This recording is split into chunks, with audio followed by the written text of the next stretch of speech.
ನನ್ನ ಹೆಸರು ಸ್ವಸ್ತಿ ವಿಶೆಟ್ಟಿ. ನಾನು 8ನೇ ತರಗತಿಯಲ್ಲಿ ಓದುತ್ತಿದ್ದೇನೆ. ಇಂದು ನಾನು ರಾಮಾಯಣದಲ್ಲಿರುವ ಸೀತಾಹರಣ ಎಂಬ ಭಾಗವನ್ನು ಪ್ರದರ್ಶಿಸುತ್ತಿದ್ದೇನೆ. ಭವತಿ ಭಿಕ್ಷಾಂ ದೇಹಿ, ಭವತಿ ಭಿಕ್ಷಾಂ ದೇಹಿ. ಅಯ್ಯೋ, ಯಾರೋ ಬಂದಂತಿದೆಯಿಲ್ಲವೇ? ಈಗೋ ನೋಡಿ ಬರುತ್ತೇನೆ. ಓ, ಋಷಿಮುನಿಗಳು ತಪಸ್ವಿಗಳು ಭಿಕ್ಷಾಟನೆಗೆ ಬಂದಿದ್ದಾರೆ. ಹೋಗಿ ಮಾತನಾಡಿಸುತ್ತೇನೆ. ಅಯ್ಯೋ, ಲಕ್ಷ್ಮಣ ಹೇಳಿದ ಮಾತುಗಳು ನೆನಪಾಗುತ್ತಿದೆಯಲ್ಲವೇ?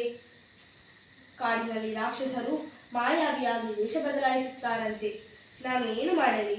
ನನ್ನ ರಕ್ಷಣೆಗಿಂತಲ್ಲವೇ ಲಕ್ಷ್ಮಣ ಈ ರೇಖೆಯನ್ನು ಎಳೆದಿರುವುದು. ಇರಲಿ, ರೇಖೆಯ ಒಳಗೆ ನಿಂತು ಮಾತನಾಡಿಸುತ್ತೇನೆ. ಪೂಜ್ಯರೇ, ವಂದನೆಗಳು. ನಿಮ್ಮ ಸೇವೆಯನ್ನು ನಾನು ಹೇಗೆ ಮಾಡಲಿ ದೇವಾ? ಮಾತಿಗೆ ವಂದನೆಗಳು. ನಾನು ಇಲ್ಲಿ ಹತ್ತಿರದಲ್ಲಿರುವ ವನದಲ್ಲಿ ವಾಸಿಸುತ್ತೇನೆ. ನಾನು ಇಲ್ಲಿ ಭಿಕ್ಷೆಯನ್ನು ಬೇಡಲು ಬಂದಿದ್ದೇನೆ. ಸೀತೆಯನ್ನು ಅಪಹರಿಸಿಕೊಂಡು ಹೋಗಲು ಇದೇ ಸರಿಯಾದ ಸಮಯ. ನನ್ನ ತಂಗಿ ಶೂರ್ಪಣಖಿಯ ಮೂಗು ಮತ್ತು ಕಿವಿಯನ್ನು ಕತ್ತರಿಸಿದಲ್ಲವೇ ಆ ಶ್ರೀರಾಮ.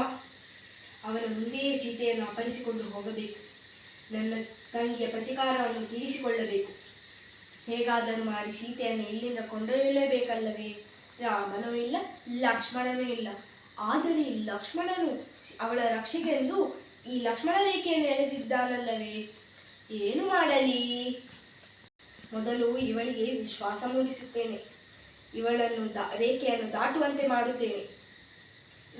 ಹೇಗೆ ನನ್ನ ತಂಗಿ ಶೂರ್ಪಣಖಿಯ ಮೂಗು ಮತ್ತು ಕಿವಿಯನ್ನು ಕತ್ತರಿಸಿ ರೋಧಿಸಿಕೊಂಡಳೋ, ಸೀತೆಯ ವಿಹಾರದಿಂದ ಹಾಗೆ ಶ್ರೀರಾಮನು ರೋಧಿಸಬೇಕು.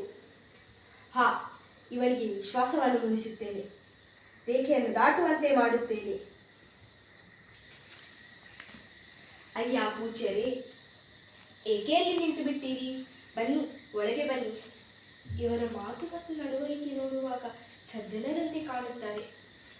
ಇರಲಿ, ನಾನು ಇವರು ಕೋಪಗೊಳ್ಳುವ ಮೊದಲು ಭಿಕ್ಷೆಯನ್ನು ನೀಡುತ್ತೇನೆ.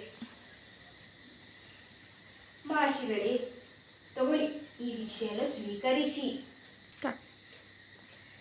ಏನಮ್ಮ ತಾಯಿ, ಅಷ್ಟು ದೂರದಲ್ಲಿ ನಿಂತು ಭಿಕ್ಷೆಯನ್ನು ನೀಡುತ್ತಿರುವೆ? ಮನಸ್ಸಿಲ್ಲವೇ? ಬೇಡ ಬಿಡು, ನಾನು ಹೊರಡುತ್ತೇನೆ. ನೀನು ಹೇಳಿದಂತೆ ನಾನು ಒಳಬರಲು ಆಗುವುದಿಲ್ಲ. ನನಗೂ ಕೆಲವು ವ್ರತ ನಿಯಮಗಳಿವೆ. ನಿನ್ನ ಗಂಡ ಶ್ರೀರಾಮನಿದ್ದರೆ ನಾನು ಸೀದಾ ಒಳಗೆ ಬರುತ್ತಿದ್ದೆ. ಆದರೆ ನಿನ್ನ ಗಂಡ ಶ್ರೀರಾಮ ನನ್ನ ದೊಡ್ಡ ಭಕ್ತ. ನೀನು ಅವಳ ಅರ್ಧಾಂಗಿನಿಯಾಗಿ ಇಷ್ಟೊಂದ ಸಡೆ ತೋರಿಸುತ್ತಿರಲಿಲ್ಲವೇ? ನಾನು ನಿನ್ನ ಭಿಕ್ಷೆಯನ್ನು ಸ್ವೀಕರಿಸುವುದಿಲ್ಲ. ಏಕೆಂದರೆ ನಾನು ಇಷ್ಟು ಅಸಡ್ಡೆ ತೋರಿಸುವವರಲ್ಲಿ ಭಿಕ್ಷೆಯನ್ನು ಸ್ವೀಕರಿಸುವುದಿಲ್ಲ. ನಾನು ಹೊರಡುತ್ತೇನೆ.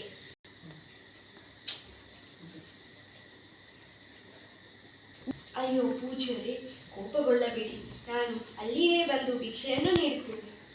ಅಯ್ಯೋ ಮನಸ್ಸೇ, ಇದೆಂಥ ಸಂಕಟದ ಸಂಗತಿ. ಒಂದು ಕಡೆ ಲಕ್ಷ್ಮಣ ನನ್ನ ರಕ್ಷಣೆಗೆಂದು ಎಳೆದಿರುವ ರೇಖೆ, ಇನ್ನೊಂದು ಕಡೆ ಋಷಿಮುನಿಗಳು ಕೋಪಗೊಳ್ಳುವರೇ ಎಂದು ನನ್ನ ಭಯ. ಏನು ಮಾಡಲಿ? ಓ ಮನಸ್ಸೇ, ಏನು ಮಾಡಲಿ? ನನ್ನ ಹೃದಯ ಏಕೋ ಡವಡವ ಎಂದು ಬಡಿದುಕೊಳ್ಳುತ್ತಿದೆ. ನನ್ನ ಬಳಗನ್ನು ಅದುರುತ್ತಿದೆಯಲ್ಲವೇ? ನಾನು ಏನು ಮಾಡಲಿ? ಇವರಿಗೆ ಭಿಕ್ಷೆಯನ್ನು ನೀಡಿ ಕೃತಜ್ಞಳಾಗುತ್ತೇನೆ. ಇದೇ ಸರಿ. ಬನ್ನಿ, ಹತ್ತಿರ ಬನ್ನಿ. ಈ ಜೋಳಿಗೆಗೆ ಭಿಕ್ಷೆಯನ್ನು ಹಾಕಿ. ಸರಿ, ಬನ್ನಿ ಬನ್ನಿ, ಈ ಜೋಳಿಗೆಗೆ ಭಿಕ್ಷೆಯನ್ನು ಹಾಕಿ. ಸೀತೆಯನ್ನು ಅಪಹರಿಸಿಕೊಳ್ಳುತ್ತಿದ್ದೇನೆ. ನನ್ನ ತಂಗಿ ಶೂರ್ಪಣಖಿಯ ಪ್ರತಿಕಾರವನ್ನು ತೀರಿಸಿಕೊಳ್ಳಲು ಇದೇ ಸರಿಯಾದ ಸಮಯ. ಬಿಡು ನನ್ನ ಕೈ ಬಿಡು. ನನ್ನ ಶ್ರೀರಾಮ ನಿನ್ನ ತಂಗಿಯ ಮೂಗು ಮತ್ತು ಕಿವಿಯನ್ನು ಕತ್ತರಿಸಿದ. ನಿನ್ನ ತಲೆಯನ್ನೇ ಕತ್ತರಿಸಿ ಬಿಡುವನು. ನಿನ್ನನ್ನು ಉಳಿಸಲು ನಿನ್ನ ಶ್ರೀರಾಮನಲ್ಲ, ನಿನ್ನ ಲಕ್ಷ್ಮಣನೂ ಬರುವುದಿಲ್ಲ. ಬಾ ನನ್ನ ಲಂಕೆಗೆ ಬಾ, ನನ್ನ ಮನಸ್ಸಿನಲ್ಲಿ ಅಧಿಪತಿ ಆಗುವಂತೆ. ಧನ್ಯವಾದಗಳು.